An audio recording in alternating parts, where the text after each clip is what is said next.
Hello, this is Joe83, and this is another episode of my Sauber career mode, and this time it is the Azerbaijan Grand Prix, which unfortunately, once again, we're jumping straight into the race because my Elgato broke, shock, and I couldn't re-record qualifying and practice and everything, but long story short, I qualified 20th because Baku is not a track I feel very comfortable around, and it's not a very nice track to drive in my opinion.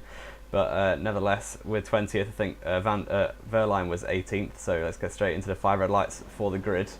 And it is actually raining, so that's going to be interesting. But we have 5 red lights for the Azerbaijan Grand Prix from here in Baku, and it is lights out and away we go. And it looks like a not very good start. Alonso's got a good start. Verline's bogged down a little bit directly ahead of me.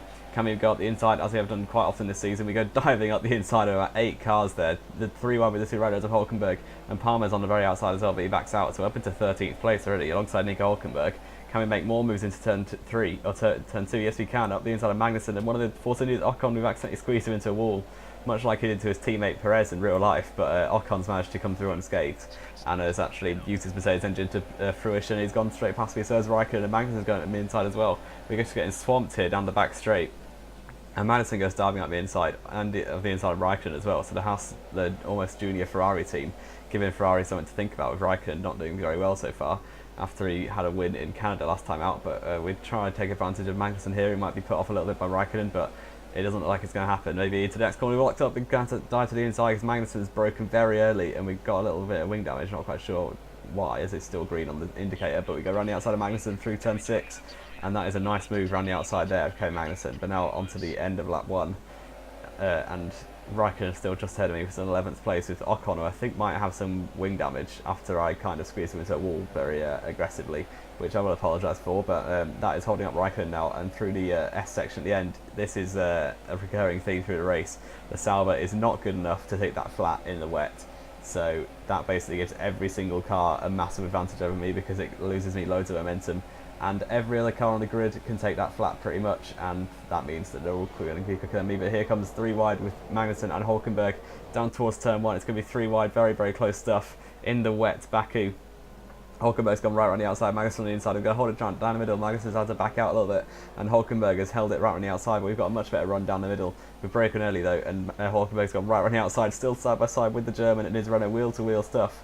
Quite literally, and Hulkenberg's going to get the good exit, and you can just see the engine power difference is absolutely massive, as my engine is still on the last legs really. I'm trying to just get the most out of all the parts. We're going to dive it up the inside of Hulkenberg, a very late move into turn 3, still banging wheels with the German, and just about get a good exit. He's going to be up the inside into turn 4 now, and it's still very, very close stuff. We've made loads of contact with him, but there's no damage done, and it's lovely racing between myself and Nico Hulkenberg.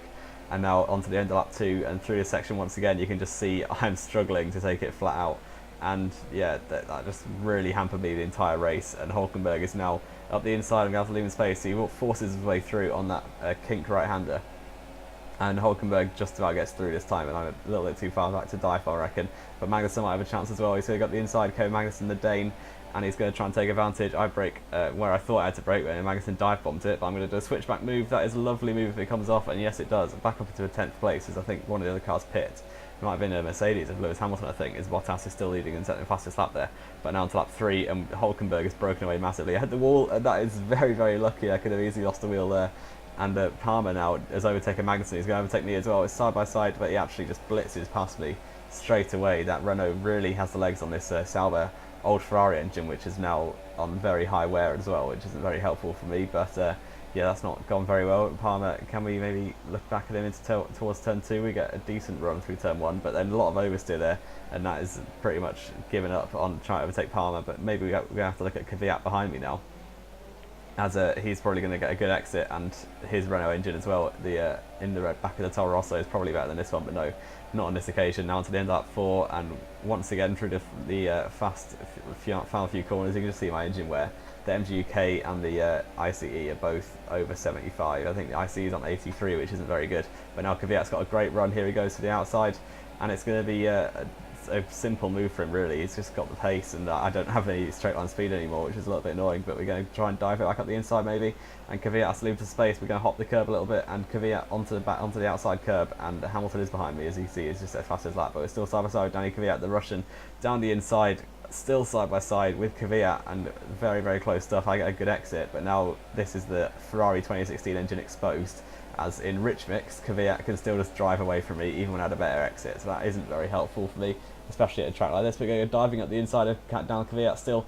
It's going to be side by side through to the end of the first sector, wheel to wheel stuff. I lose the back end into the wall almost, but no, not quite. And Kvyat's still right there. It's going to be side by side, banging wheels like we did the Hulkenberg earlier, but we just about forced our way through.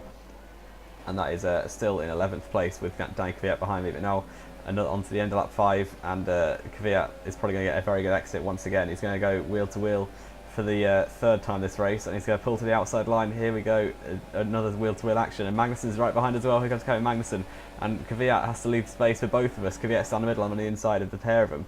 Okay, it's 3 wide once again into turn 1. I'm on the inside. Can I dive it up the inside? It's going to be very close stuff. Magnussen gets forced out by Kvyat. I retain his position. Sainz overtakes Magnussen as well, and Kvyat has got through into 11th place. A decent move by the Russian there. But down the back straight now, onto the back straight, we've got a decent exit, but that obviously means that Sainz is going to overtake me, because straight line speed's really good in this Sauber, as we all know, and Sainz is going to have a good run. Here he goes up the inside, down towards turn 3, even in like, I got a good exit, and Sainz is still able to pull alongside. We're going to squeeze onto the apex though, and just about hold that position in 12th place for now, but points look like an impossibility at this point, as Kvyat has pulled away that much in 1 lap. So if Kvyat's in 11th, oh, we hit the wall and we just about retained a wheel. I think Sauber have reinforced the suspension or something, but Sainz is going to pull to the outside. He just blitzes past me. But yeah, points are off the cards, I think it's safe to say, as the Toro Rossos are way quicker than me, and they're not even in the points themselves. So I imagine what I'm going to be doing the rest of the race is falling down the order.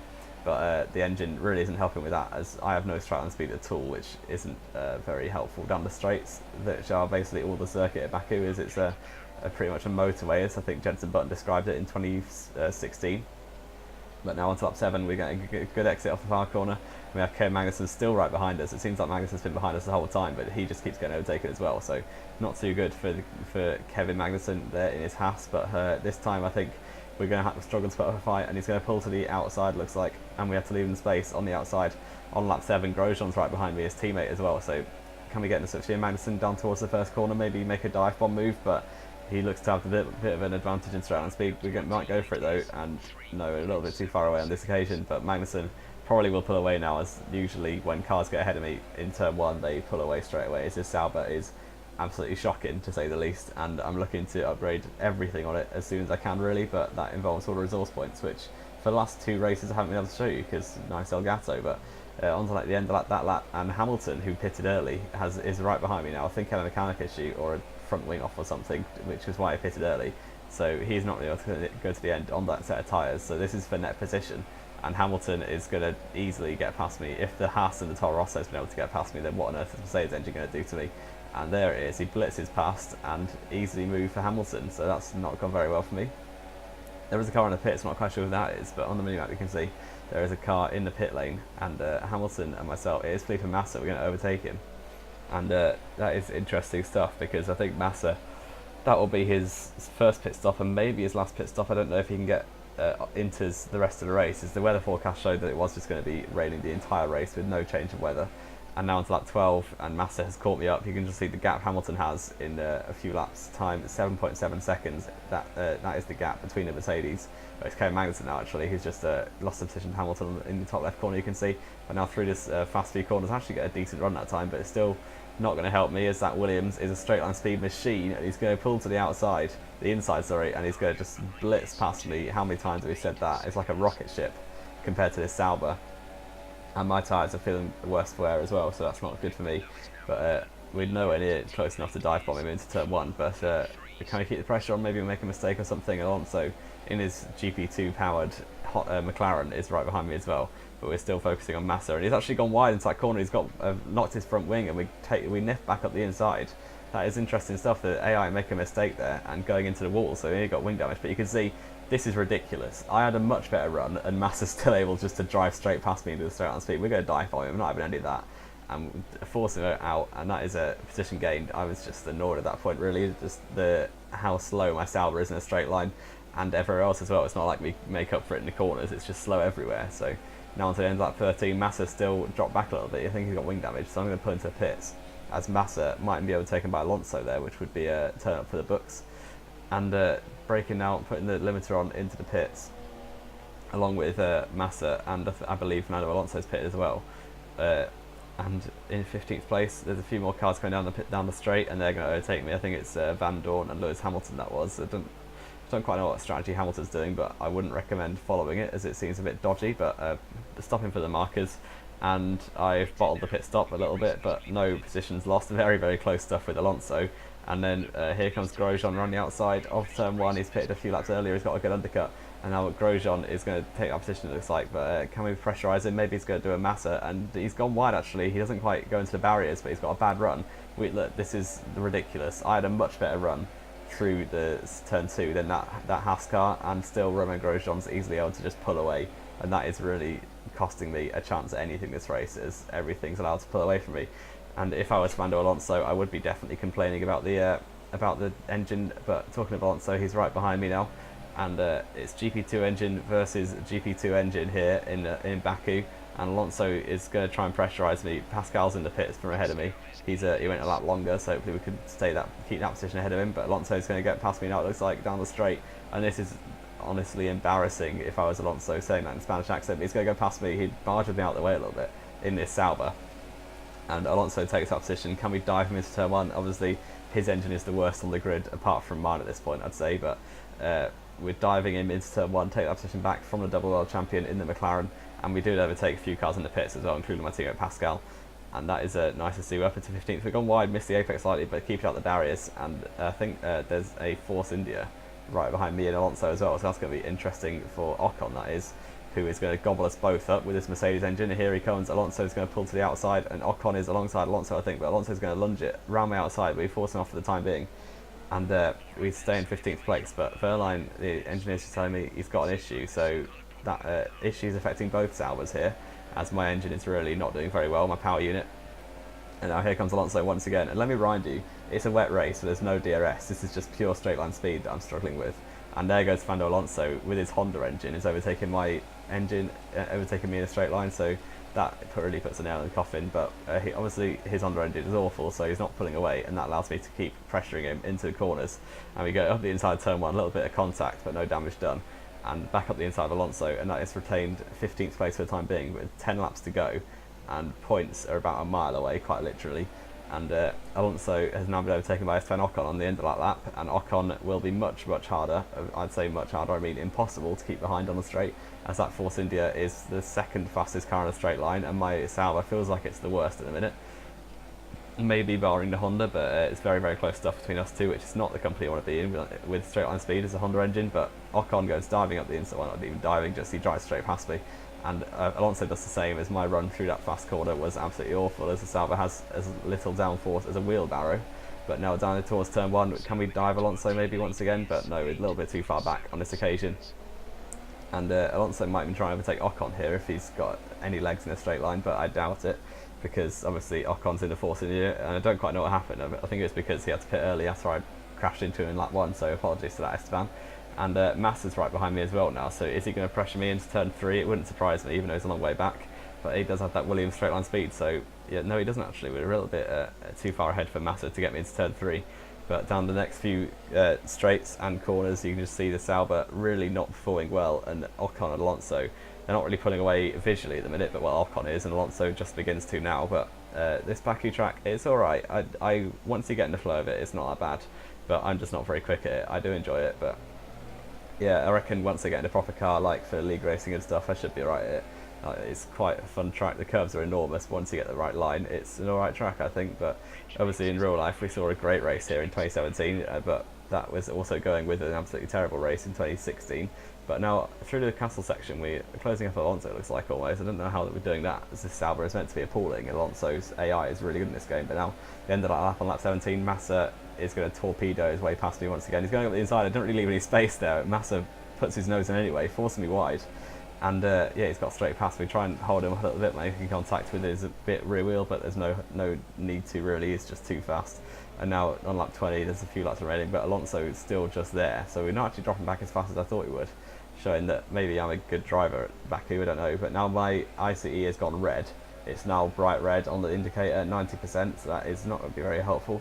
and that will just slow me down even more, as engine power output will now be even more decreased, even if it wasn't already.